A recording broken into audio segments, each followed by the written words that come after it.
ഈ ചുരക്കുടി കളരി സംഘത്തിന്റെ രണ്ടാം വാർഷികാഘോഷ പരിപാടികൾ ഉദ്ഘാടനം ചെയ്തതായിട്ട് ആദ്യമായി അറിയിക്കുക. ബഹുമാന്യനായ യൂസഫ് കുരിക്കരുടെ സ്നേഹപൂർണമായ സമ്മർദ്ദം കൊണ്ടാണ്, ക്ഷണം കൊണ്ടാണ് ഞാൻ ഈ പരിപാടിയിൽ പങ്കെടുക്കാൻ എത്തിയത്. കുറെ അധികം സമയം നിങ്ങളോടൊപ്പം ചെലവഴിക്കണമെന്ന് ആഗ്രഹമുണ്ടായിരുന്നു. പക്ഷേ 5 മണിക്ക് മറ്റൊരു പരിപാടിയിൽ കക്കട്ടിൽ എത്തേണ്ട പ്രശ്നമുള്ളതുകൊണ്ട് വെറും 2 വാക്ക് മാത്രം സംസാരിച്ച് പോകാനുള്ള അനുവാദം നിങ്ങൾ തരണം എന്ന് ആദ്യമായി അഭ്യർത്ഥിക്കുകയാണ്. നമ്മുടെ രാജ്യത്തെ പ്രാചീന ആയോധന കലകളിൽ ഏറ്റവും മികച്ചതാണ് കളരി എന്ന് നമുക്കെല്ലാം അറിയാം. നാടുവാഴി ജന്മി കാലഘട്ടങ്ങളിൽ കളരി ഉപയോഗിച്ചിരുന്നത് മറ്റുള്ളവരെ ആക്രമിക്കാൻ വേണ്ടി, കീഴ്പ്പെടുത്താൻ വേണ്ടി, വെട്ടിപ്പിടിക്കലിന് വേണ്ടിയും ഉള്ള ഏറ്റവും പ്രധാനപ്പെട്ട ആയുധമായിട്ടാണ് കളരി അഭ്യാസവും കളരി ഉപകരണങ്ങളും ഉപയോഗപ്പെടുത്തിയിരുന്നത് എന്ന് നമുക്കെല്ലാം അറിയാം. ആയോധന മുറകൾ കൊണ്ടാണ് ഏറ്റവും പ്രധാനമായി എതിരാളികളെ കീഴ്പ്പെടുത്താൻ അക്കാലത്ത് കഴിഞ്ഞിരുന്നത്.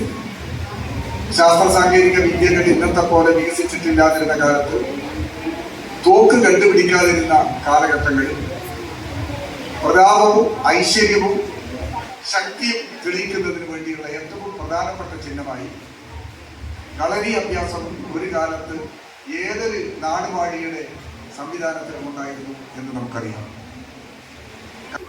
ആധുനിക ശാസ്ത്ര സാങ്കേതിക വിദ്യകൾ വളർന്ന് വികാസം പ്രാപിച്ചതിന്റെ ഫലമായി തോക്കും മിസൈലുകളും മനുഷ്യരില്ലാത്ത ഡ്രോണുകളും എല്ലാം ഉപയോഗിച്ച് ആക്രമിക്കുന്ന ഒരു കാലഘട്ടമായി വളർന്നു കഴിഞ്ഞിട്ടുണ്ട്. ഇന്നത്തെ കാലഘട്ടത്തിൽ പഴയ സങ്കല്പമല്ല ഈ ആയോധന കലകൾക്കുള്ളത് എന്ന തിരിച്ചറിവ് നമുക്കുണ്ടാകും. ഇത് ആരെയും ആക്രമിക്കാൻ വേണ്ടിയുള്ള ഒരു സംവിധാനമല്ല. സ്വയം ശക്തി സംഭരിക്കാനും സ്വയം വളർച്ചയ്ക്കും ആരോഗ്യക്ഷമത കൈവരിക്കുന്നതിന് വേണ്ടിയുള്ള ഏറ്റവും ഉത്കൃഷ്ടമായ പരിശീലന പരിപാടിയാണ് കളരി എന്നതാണ് ഇന്നത്തെ കാലഘട്ടത്തിലുള്ള ഏറ്റവും പ്രധാനപ്പെട്ട പ്രത്യേകത. സംസ്ഥാന അടിസ്ഥാനത്തിലും അഖിലേന്ത്യാ അടിസ്ഥാനത്തിലും പല ഇനങ്ങളിലും മത്സരങ്ങൾ നടത്തി വരാറുണ്ടെങ്കിലും കളരി അഭ്യാസം ആ കൂട്ടത്തിൽ ഇടം നേടിയിരുന്നില്ല. സമീപകാലത്ത് അഖിലേന്ത്യാ അടിസ്ഥാനത്തിലുള്ള മത്സരങ്ങളിൽ, സ്പോർട്സ് മീറ്റുകളിൽ, ഏറ്റവും പ്രധാനപ്പെട്ട കായിക മേളകളിൽ പ്രധാനപ്പെട്ട ഇനമായി കളരിയെ ഉൾപ്പെടുത്താൻ കഴിയും, ആദരിക്കുകയും അവർക്ക് ആവശ്യമായ പരിഗണന നൽകുകയും ചെയ്യുക എന്ന സർക്കാരിന്റെ പൊതു നയമാണ്. ആദ്യമായി അഖിലേന്ത്യാ മത്സര പരിപാടികളിൽ സ്വർണം നേടിയവർക്ക്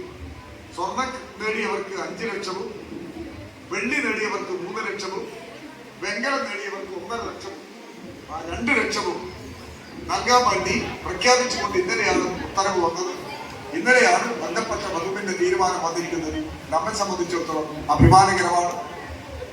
വരുന്ന യുവത്വത്തിനെ മറ്റ് മേഖലകളിലേക്ക് തിരിച്ചുവിടാതെ ഇത്തരം സ്ഥാപനങ്ങളിലേക്ക് അവരെ ശ്രദ്ധ കേന്ദ്രീകരിച്ചുകൊണ്ട് അവരുടെ പ്രയത്നവും അതുപോലെ തന്നെ അവരുടെ ഊർജവും ഒക്കെ നല്ല കാര്യങ്ങൾക്ക്, നമ്മുടെ പ്രദേശത്തിന്റെ നല്ല കാര്യങ്ങൾക്ക് വിനിയോഗിക്കാൻ അവരെ സജ്ജമാക്കുന്ന ഒരു കേന്ദ്രമായി ഈ കേന്ദ്രം മാറുന്നു എന്നതിൽ വളരെ സന്തോഷമുണ്ട്.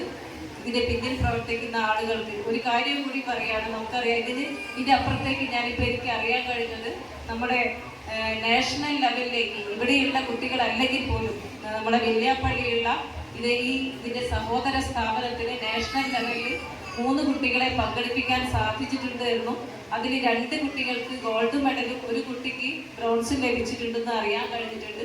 അതിന്